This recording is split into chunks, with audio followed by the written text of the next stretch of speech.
Hello दोस्तों, आप सभी को हमारे चैनल पर स्वागत है। आज हम लोग बात करेंगे मौर्य साम्राज्य के बारे में। मौर्य साम्राज्य का संस्थापक चंद्रगुप्त मौर्य थे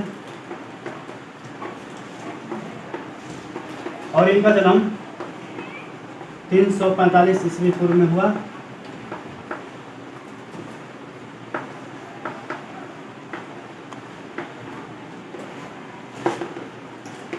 और इन्होंने सेल्यूकस निकेटर को 305 ईस्वी में हराया।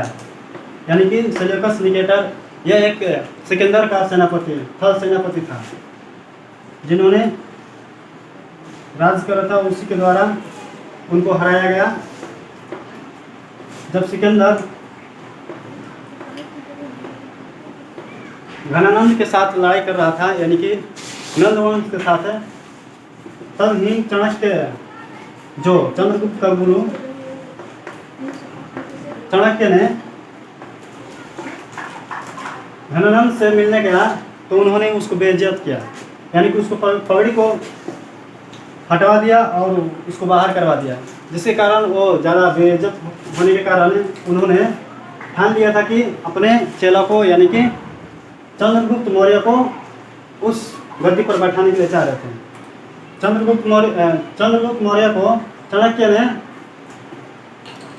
उसको ऊपर किया कि तुम उस मगध राज्य का शासक बन जाओ। इस तरह से कुछ ज्ञान को उसको जादूगर की तरह उसको ज्ञान को दिया। तो उन्होंने 322 ईस्वी में मगध राज्य में, मगध की गद्दी पर उन्होंने शासन करना स्टार्ट किया।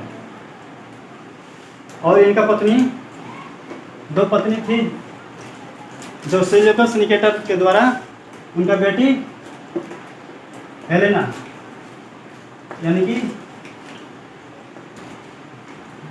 हेलेना थी, यानी कि पूरा नाम कॉर्नेलिया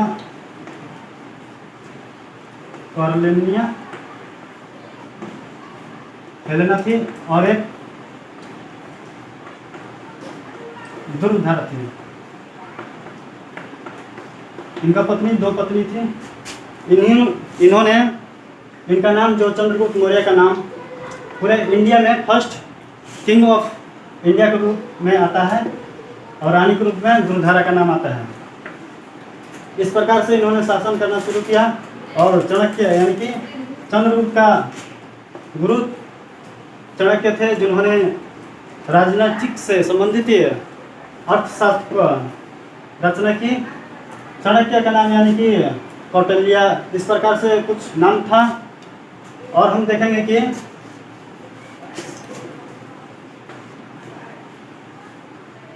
जब कॉर्नेलिया हेलेना का शादी जब चंद्रगुप्त मौर्य से हुई, तो उन्होंने सेल्यूकस निकेटर ने, जो कॉर्नेलिया हेलेना का पिता थे, इन्होंने 4 राज्य चंद्रगुप्त के नाम कर दिए। यानी कि कौन कौन से राज्य कुछ हैं ऐसे: काबुल, कंधार,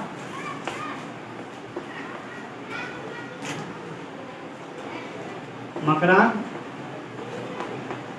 और हेरात। ये 4 राज्य थे, जो एक तिलक के रूप में चंद्रगुप्त मौर्य को सेल्यूकस निकेटर ने दिया। इस प्रकार से उन्होंने शासन को चलाया, जिसमें चंद्रगुप्त का राजदूत, यानी कि मेगास्थनीज, जो इंडिका पुस्तक की रचना किया है, उन्होंने कुछ पाटलिपुत्र के बारे में बताया। जब चंद्रगुप्त ने घनानंद को भी हराया, जो कि उस समय राजगीर मगध राज्य का राजधानी था। लेकिन चंद्रगुप्त ने पाटलिपुत्र शासन अपना राजधानी बनाया, और उसी के दौरान सेल्यूकस का राजदूत, यानी कि चंद्रगुप्त मौर्य के दरबार में रहता था। उन्होंने इंडिका पुस्तक की रचना की, और जिसमें कुछ मगध राज्य के बारे में और शासन के बारे में वर्णन किया। और इसी दौरान कुछ सालों बाद 298 ईस्वी पूर्व में चंद्रगुप्त मौर्य का मृत्यु हो गया, यानी कि श्रवणबेला, कर्नाटक के श्रवणबेल गांव में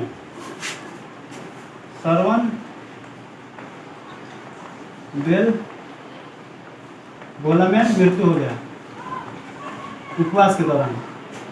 और इनका पुत्र हेलेना के द्वारा, कॉर्नेलिया हेलेना के द्वारा जस्टिस का जन्म हुआ और दूसरा के द्वारा बिंदुसार का जन्म हुआ और बिंदुसार ही इसका उत्तराधिकारी हुआ। इस प्रकार से मौर्य वंश में बहुत से ऐसे उत्तराधिकारी आते आते आते आगे बढ़ते गए, लेकिन आज हम बात कर रहे हैं केवल चंद्रगुप्त मौर्य के बारे में। और इनका पुत्र अगले उत्तराधिकारी रहे और इनके बारे में हम अगले दिन देखेंगे। कि इस प्रकार से हम कुछ बातों को बताते हैं इंडिका पुस्तक के बारे में, जो कि पाटलिपुत्र के बारे में इंडिका पुस्तक यानी कि मेगास्थनीज द्वारा रचा गया है और चाणक्य द्वारा अर्थशास्त्र रचा गया है। इंडिका पुस्तक में कुछ पाटलिपुत्र के बारे में इस प्रकार से बताया गया कि पाटलिपुत्र में 570 दुर्ग थे और 64 द्वार थे, जहाँ पर लकड़ियों के 2-3 मंजिले ऐसे घर रहे थे। और कुछ इस प्रकार से वहाँ पर जब राजा जनता के दरबार में जाते थे तो उनका स्वागत पालकी में, यानी कि सोना का पालकी रहता था, उस पर स्वागत किया जाता था। और उसके चारों तरफ महिलाएं जो हथियार बंद रहती थी, हथियार लेकर उसके चारों ओर रहती थी और उसके चारों ओर लोग भी रहते थे जो कि पेड़ को लिए रहते थे, जिस पर कुछ बच्चे रहती थी जो उसके चक्कर लगाते थे। इस प्रकार से इंडिका पुस्तक में कुछ बातें पाटलिपुत्र के बारे में वर्णित हैं, जो कि अभी पटना है। पाटलिपुत्र का वो अभी वर्तमान नाम पटना है। इस प्रकार से चंद्रगुप्त मौर्य के द्वारा शासन की गई, जो कि एक चाणक्य और चाणक्य के निर्देशानुसार की गई। इस प्रकार से हम कुछ बातों को सीखे, इसके लिए आप सभी को धन्यवाद।